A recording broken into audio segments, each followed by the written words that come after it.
One production company in New York City figured out something devious.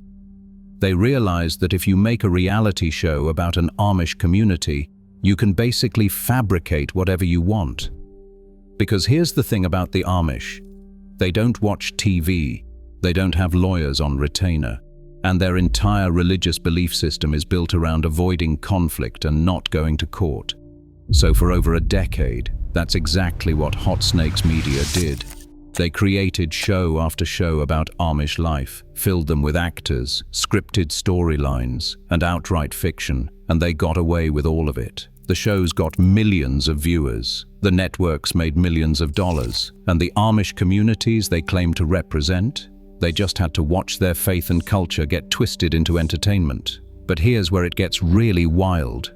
Some of these shows weren't just exaggerated, they were completely made up from the start. Let's talk about Amish Mafia, which aired on Discovery Channel starting in 2012.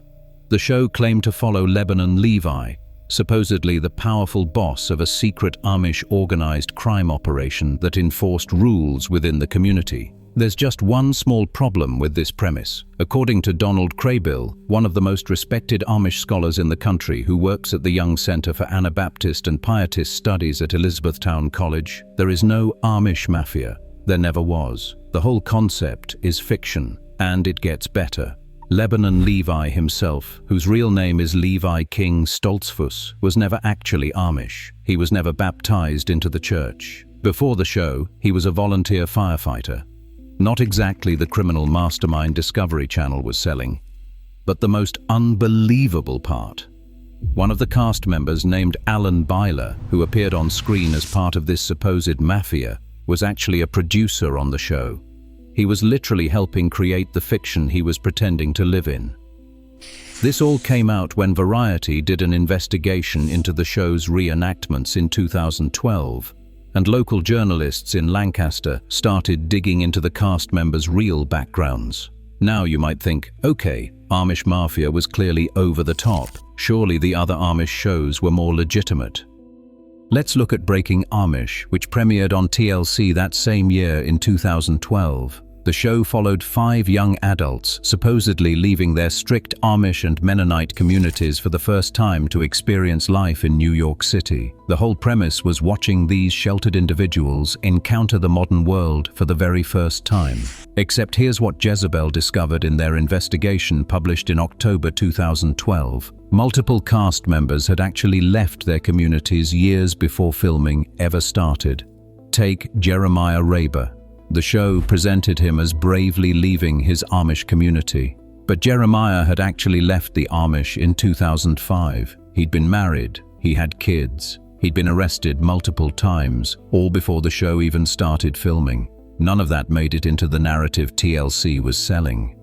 Then there's Kate Stoltzfus, who became one of the show's breakout stars. She was portrayed as a naive young woman experiencing the outside world for the first time.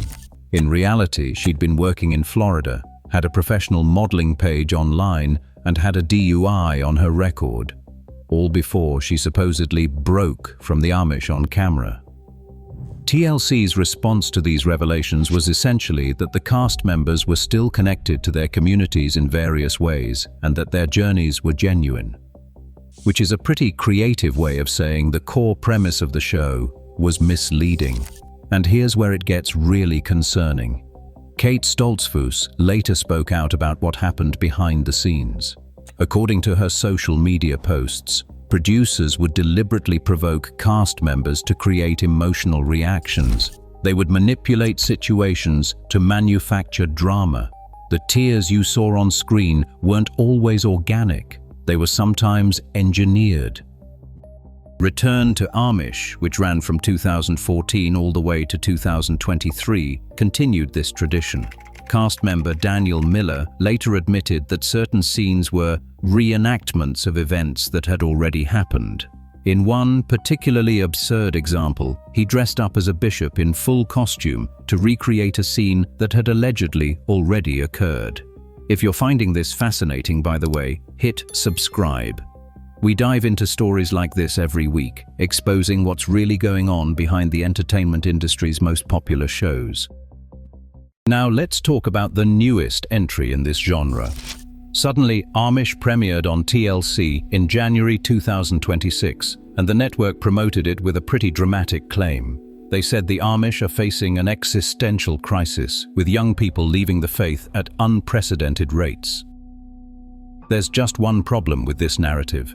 The actual data tells the exact opposite story. According to the Young Center's Amish population profile released in 2025, the Amish population has grown by over 131% since the year 2000. That's not a community in decline, that's one of the fastest growing religious groups in America. And the retention rate, meaning how many young people raised Amish actually stay in the faith, is somewhere between 85 and 90%. That's higher than most mainstream religious denominations. So when TLC tells you the Amish are dying out, they're not just exaggerating. They're contradicting years of academic research from actual scholars who study these communities. Critics have also noted some interesting visual details in Suddenly Amish. Eagle-eyed viewers spotted electrical outlets visible in supposedly off-grid Amish homes, which is a choice. And guess who produced Suddenly Amish? Hot Snakes Media. The same company behind Breaking Amish, Return to Amish, and Amish Mafia. Same production company, same playbook, different decade. A former production assistant named Claire J. Harris, who worked on some of these shows, revealed something pretty telling in interviews. She said the production mantra was essentially, "The Amish don't sue." They knew they could take liberties with the truth because the communities they were depicting wouldn't fight back legally. This brings us to what might be the most frustrating part of this whole story. The Amish actually did try to push back, just not through the courts. In 2014, a movement called Respect Amish emerged in Lancaster County, Pennsylvania. Over 200 churches signed on, along with the Lancaster County Chamber of Commerce and even Pennsylvania Governor Tom Corbett. They asked networks to stop producing these shows that misrepresented their communities. NPR covered this backlash in August 2014, reporting on how local businesses, religious leaders, and community members had united against what they called Amish exploitation television. But here's the thing about asking nicely. It doesn't move the needle when millions of viewers and millions of advertising dollars are on the line. The shows continued. So what is actual Amish life really like? Because after all this, you might be wondering what the truth is. First, let's talk about rumspringa, which these shows love to sensationalize. The word gets translated as running around, and TV shows portray it as this wild period where Amish teenagers go crazy, partying and experiencing forbidden pleasures before deciding whether to return to the faith. The reality is much more mundane. Rumspringa typically just means a period of slightly loosened restrictions for teenagers. They might attend youth groups, go to singings, or start dating. For most Amish young people, it looks a lot less like MTV Spring Break and a lot more like slightly extended curfews and unsupervised social time. And remember that 85 to 90% retention rate? Most Amish youth decide to stay.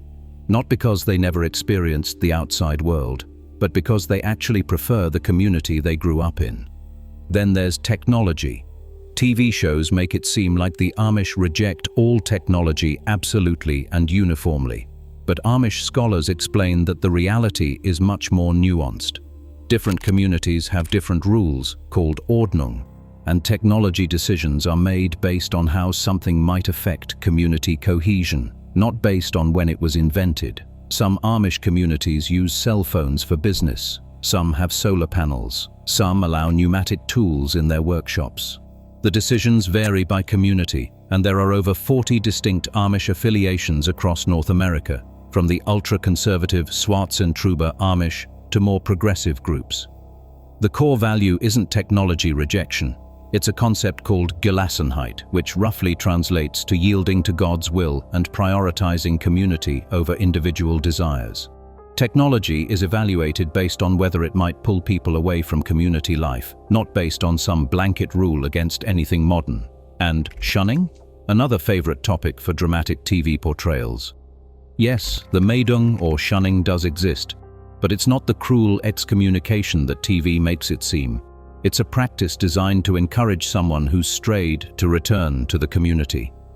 Family members can still talk to and interact with a shunned person in many contexts. The specifics vary dramatically by community. Now, why does any of this matter beyond just calling out fake TV shows? Because there are real people trying to help those who do choose to leave Amish communities, and the fictional portrayals actually make that work harder. Tora Bontrager founded the Amish Heritage Foundation, one of the first organizations designed to help former Amish transition to mainstream life without any religious agenda attached. She has been vocal about how shows like Breaking Amish and Return to Amish actually misrepresent the challenges that real former Amish face. The transition is not just about learning to use smartphones or experiencing nightclubs. It is about obtaining documentation you never had, getting educational credentials you were never able to pursue, and building a support network when you have left everyone you knew behind. The flashy TV version obscures the genuine difficulties. So here's where we end up.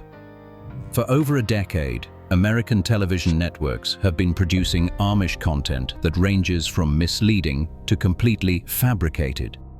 One production company figured out that a pacifist religious community made perfect subjects because they would not fight back. The shows got ratings, the networks got money, and the Amish got their faith and culture misrepresented to millions of viewers. The cast members were often not actually Amish, or had left years before filming. The storylines were frequently scripted or reenacted. The experts sometimes turned out to be producers playing characters, and the fundamental premise of some shows, like the existence of an Amish Mafia, was pure fiction. Meanwhile, actual Amish communities are thriving. Their population is growing faster than almost any other religious group in America.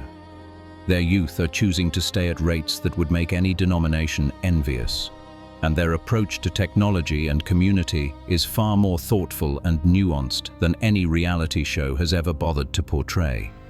The next time you see an Amish reality show, remember that the people who made it literally operated under the assumption that their subjects would not sue. That should tell you everything you need to know about how much truth you should expect. If you want to understand what actual Amish communities are really like, the Young Center at Elizabethtown College publishes actual research based on years of academic study. It is a lot less dramatic than TV, but it has the advantage of being true.